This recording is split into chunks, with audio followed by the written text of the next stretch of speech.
नमस्कार दोस्तों, स्वागत है आपका एक और न्यू वीडियो में। तो आज की वीडियो में जो हम डिस्कस करने वाले हैं वो है हिस्ट्री का यूजीसी नेट जून 2025 का पेपर। ठीक है, इसमें भी जो हम डिस्कस करेंगे आज वो है फर्स्ट पार्ट और वो है एंशिएंट हिस्ट्री और अर्ली मिडाइवल हिस्ट्री का पार्ट।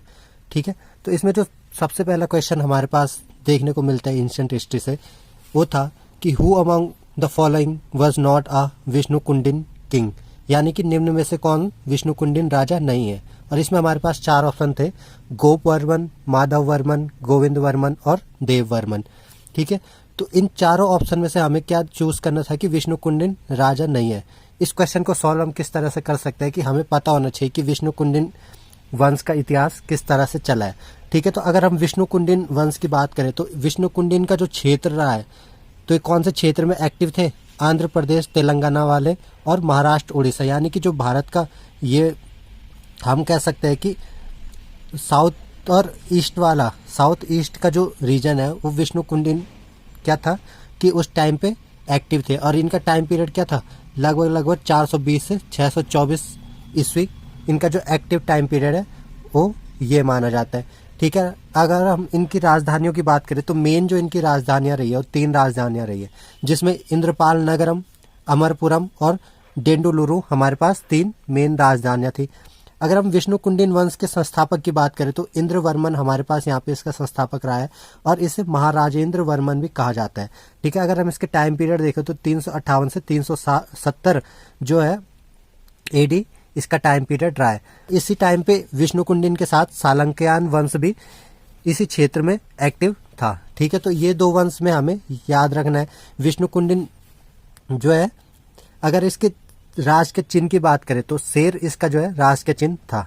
ठीक है, अगर इसके सिक्कों की बात करें तो सिक्कों पर जो इसने चित्र बनाए रहते थे इनके शासकों ने, उन्नंदी का जो कि शैव धर्म दर्शाता है और शंख का चित्र इनके सिक्कों पर हमें देखने को मिलता है। तो ये इनका एक क्या था, बेसिक डिटेल्स था जो कि हमें पता होना चाहिए मेन।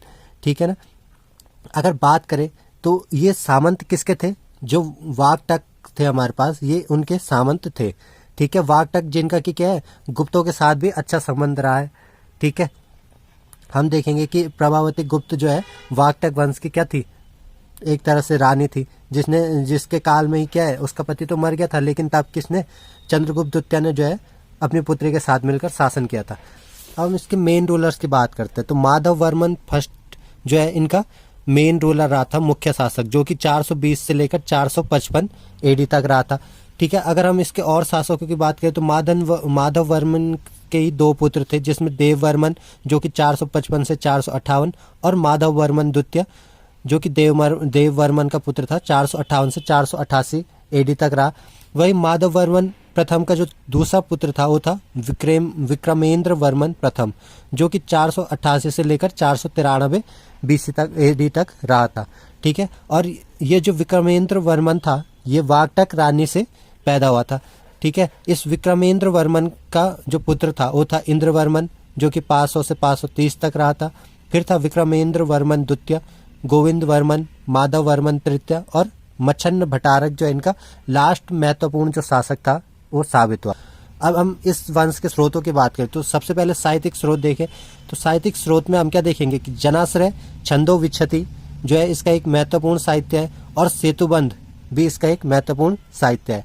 अगर हम इसके अभिलेख की बात करें तो इनके जो महत्वपूर्ण अभिलेख हमें देखने को मिलते हैं वो है हमारे पास कौन कौन से, एक हो गया तुमुल गुडेम अभिलेख जो कि गोविंद वर्मन प्रथम का है। दूसरा हो गया चिकुल्ला ताम्र शिलालेख जो कि विक्रमेंद्र वर्मन द्वितीय का है। इसमें जो है चिकुल्ला ताम्र शिलालेख में क्या बताया गया है, विष्णुकुंडिन और वागटकों के मध्य वैवाहिक संबंध को दर्शाता है। ठीक है, तीसरा हम देखेंगे वेलुपुरु शिलालेख जो कि माधव वर्मन द्वितीय का है।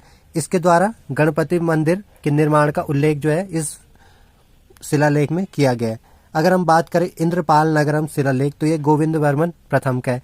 इसके अलावा जो और महत्वपूर्ण शिलालेख है जैसे राम तीर्थ शिलालेख हो गया, इपुरु ताम्र शिलालेख हो गया, चैतन्यपुरी शिलालेख हो गया, खानपुर ताम्र शिलालेख हो गया, ये सब भी हमारे पास महत्वपूर्ण है।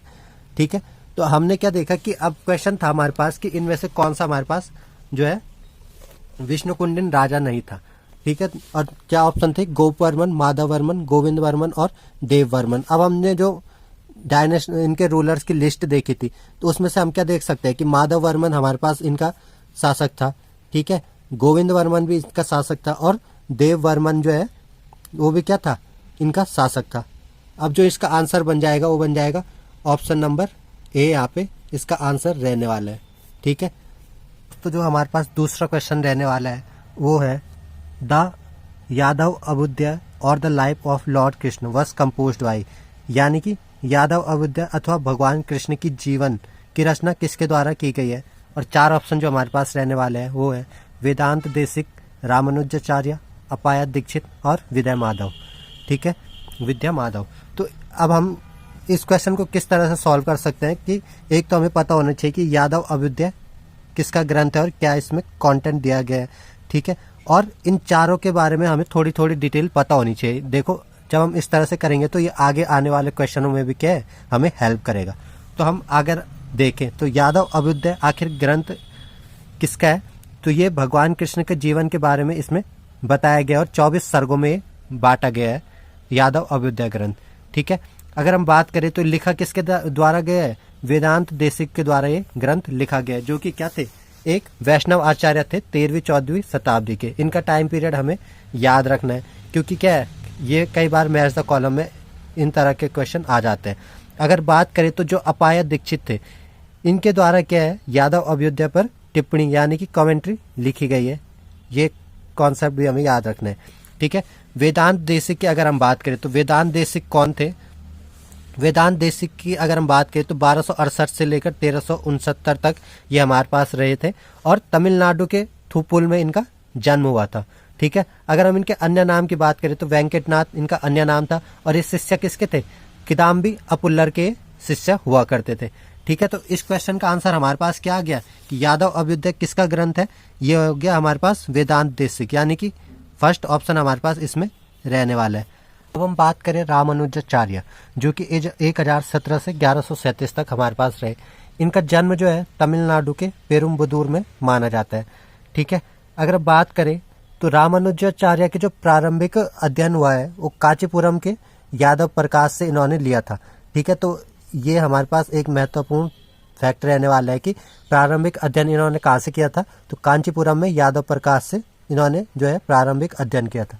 कुछ समय के अध्ययन के बाद जो है इन्हें क्या है, अद्वैत वेदांत से ये विमुख हो गए थे और इन्होंने क्या है, अपना विशिष्ट अद्वैतवाद सिद्धांत स्थापित किया, ठीक है। मेन कॉन्सेप्ट यहाँ पे क्या रहने वाला है कि रामानुजाचार्य के द्वारा जो दिया गया विशिष्ट अद्वैतवाद सिद्धांत है वो क्या था, ठीक है। तो इसमें इन्होंने क्या 3 मुख्य श्रेणियां रखी थी, जिसमें इन्होंने ईश्वर जो कि ब्रह्मा है और व्यक्तिगत आत्माएं और पदार्थ को माना था, ठीक है। और क्या कहा था कि व्यक्तिगत आत्माएं और भौतिक संसार जो है ये वास्तविक है और ईश्वर से शाश्वत रूप से जुड़े हैं, यानी कि इन्होंने क्या है, जो ब्रह्मा था उन्हें एक विशिष्ट रूप में माना है। और क्या माना है कि ये अलग अलग इस तरह से नहीं है कि व्यक्तिगत आत्मा और पदार्थ भी जो है किससे जुड़े हैं, ये हमारे ब्रह्म से जुड़े हैं, ठीक है। वही शंकराचार्य का जो अद्वैतवाद है ये उसके विपरीत बात करता है, ठीक है। शंकराचार्य का अद्वैतवाद क्या था कि दोनों क्या है, एक ही है, यानी कि ब्रह्मा भी एक है और आत्माएं भी उसी में है। लेकिन विशिष्ट अद्वैतवाद में इन्होंने क्या है, ब्रह्मा को तो एक माना है और क्या क्या है कि ये जो है ब्रह्मा से जुड़े हैं, ठीक है। व्यक्तिगत आत्मा और भौतिक संसार वास्तविक है और ईश्वर से ये क्या है, शाश्वत रूप से जुड़े हैं। अब मेन जो इसमें अगला कॉन्सेप्ट आता है हमारे पास वो है रामानुजाचार्य की रचनाएं, ठीक है। तो इनके द्वारा 9 महत्वपूर्ण रचनाएं लिखी गई थी, ठीक है ना। 9 इंपॉर्टेंट वर्क्स जो है इनके द्वारा किए गए हैं और ये 9 के 9 हमें क्या है, बिल्कुल याद होने चाहिए।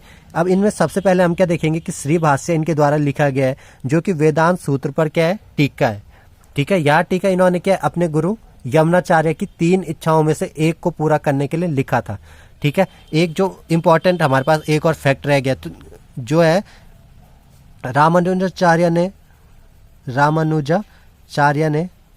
जो है अपना गुरु किसे माना, ठीक है। तो अपना गुरु इन्होंने किसे माना था बाद में, यमुनाचार्य को जो है अपना गुरु माना था। इनसे रिलेटेड, यमुनाचार्य से रिलेटेड इनकी एक स्टोरी है, वो हमें बहुत डीप में अगर हम उसे पढ़ेंगे तो अच्छे से हमें कॉन्सेप्ट क्लियर हो जाएगा। जब तक ये यमुनाचार्य से शिक्षा लेने जाते तब तक जो है यमुनाचार्य की मृत्यु हो चुकी थी, लेकिन उनकी 3 उंगलियां यहाँ पे खुली थी, जिसके आधार पर इन्होंने क्या अनुमान लगाया कि यमुनाचार्य की अभी भी 3 इच्छाएं बाकी हैं।